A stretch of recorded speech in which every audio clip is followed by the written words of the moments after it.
Hey, Magic friends, welcome back. This is your captain speaking here on Capnclyde's MTG, and today we're looking at Dominaria. That's right, we're doing our investment review photograph of Dominaria this week, or today for this week.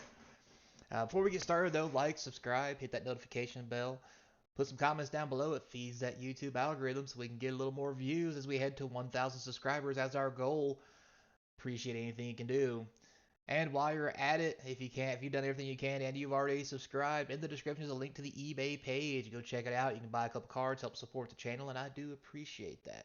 So, without further ado, let's take a gander at Dominaria. So, quick, brief history lesson. Dominaria came out in 2018 and it really took the Magic world by storm. Dominaria came from the land of Ice Age and whatnot.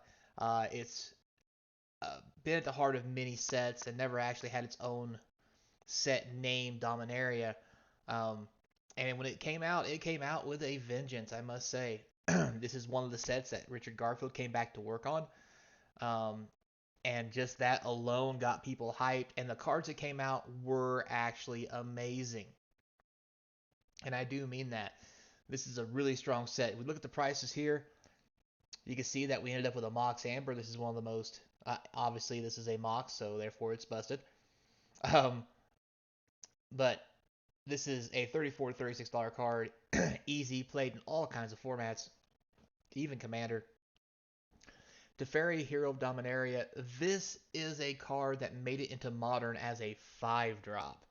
That says a lot about this card, boys and girls. So everybody loves it. It's a great card. As a matter of fact, it was so good of a card. People complained about it when it was in Standard because how powerful it was, even though it was a 5-mana Planeswalker.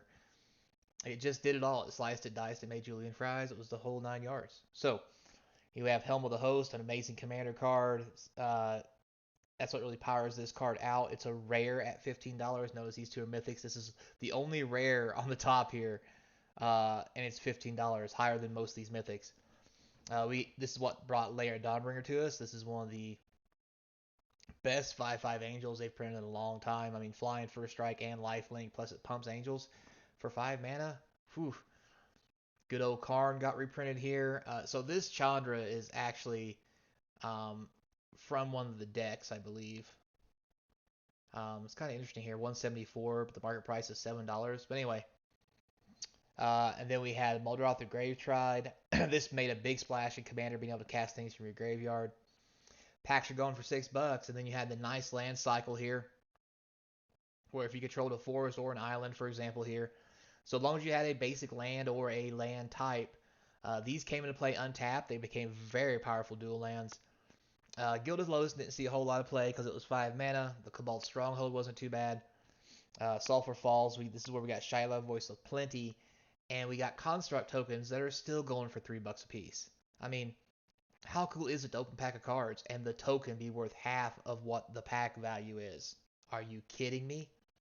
So, Phyrexian Scriptures and the whole 9 yards. Anyway, moving right along. So here it is, boys and girls. This box is $225 a box. Now, you can get a little bit of a discount if you buy a whole case, just like as you can see here.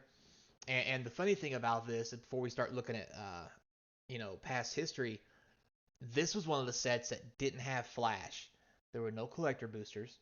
There was no lottery cards.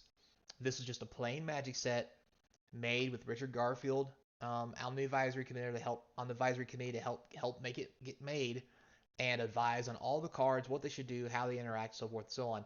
And it became a staple and one of the favorite sets of almost all Magic players, not just in draft but in standard as well.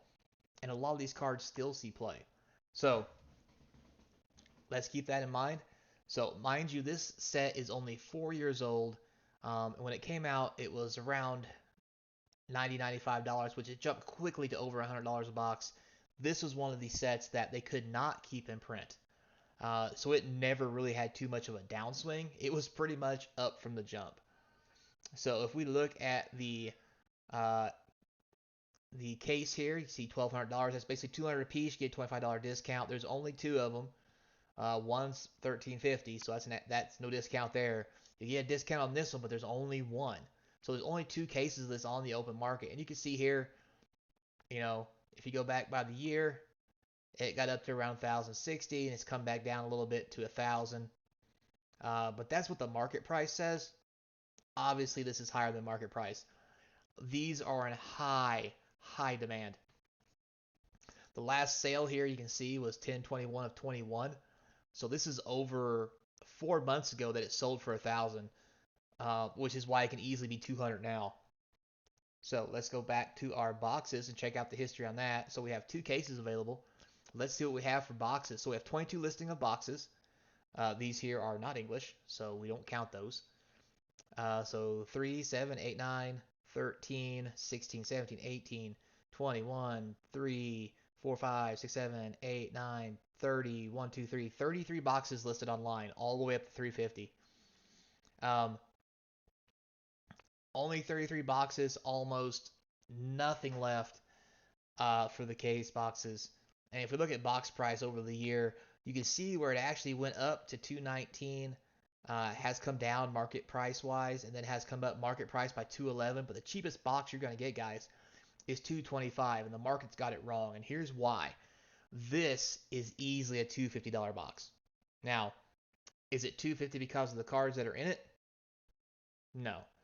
Uh, as most sealed boxes, and as we talk about in this channel when we talk about reviewing and investment products all the time, prices of cards in the box are never worth what the box is. Now, if you find a box or a product where the prices of the cards are worth as much as that product or more, the market has it wrong. You need to buy that stuff because it just doesn't make any sense that way. That's just not how it goes. As I check my notes, the average box value right now is $100. So why is it 250? So we talked before and all the time, and I hate to repeat myself, guys, but for anybody who might be new to the channel, scarcity and supply and demand drive a lot of this. The card value and box value always separates the older the products get, and that separation becomes very large the older the product gets. Now here we have a box that is almost 125, close to 150% more than it was worth at the date of release within 4 years, and that's very strange. Why is that strange? Well, for one, there's no collector boxes. Um, Two, there's no flash or fancy. It's just the cards are the cards. And there's no lottery cards, box toppers. There's nothing flashy about it. It's a plain old product. It's almost a core set in terms of having cool stuff put into it. So with that said, that can help the box value, but at the same time, without all that flashy stuff and big chase cards, how do we get to this value? Well, in case you guys didn't know, and for those of you who might not have been around when this came out 4 years ago, Dominaria came out. It was received really well, and I've mentioned this already. People love the draft it. They love to play it. It was great in standard. People love this set for the nostalgia. Richard Garfield being involved in this set gave it so much kudos and gave it so much market prop that it took off and never went down. And for some reason, even with all that and how hard it was to get and how well it sold, Wizards cut this print run short. So this is not the normal box of cards that has the normal amount of boxes out there. You know, we talk about Print to Oblivion all the time and Battle for Zendikar and all that stuff, and they started just flooding the market with stuff.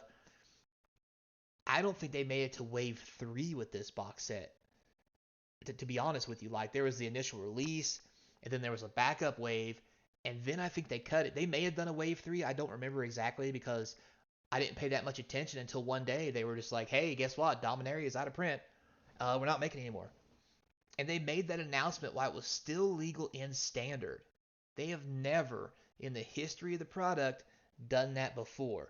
And it's a good selling product. It's not like it's a bad selling product. It's really, really weird. The only other time they had low sales like this and did a print run cut short was like the Ixalan era and things like that. And now Ixalan, because of its scarcity, those cards are skyrocketing because there's just not enough of them. This is going to be the same way. The difference with this product, people love it.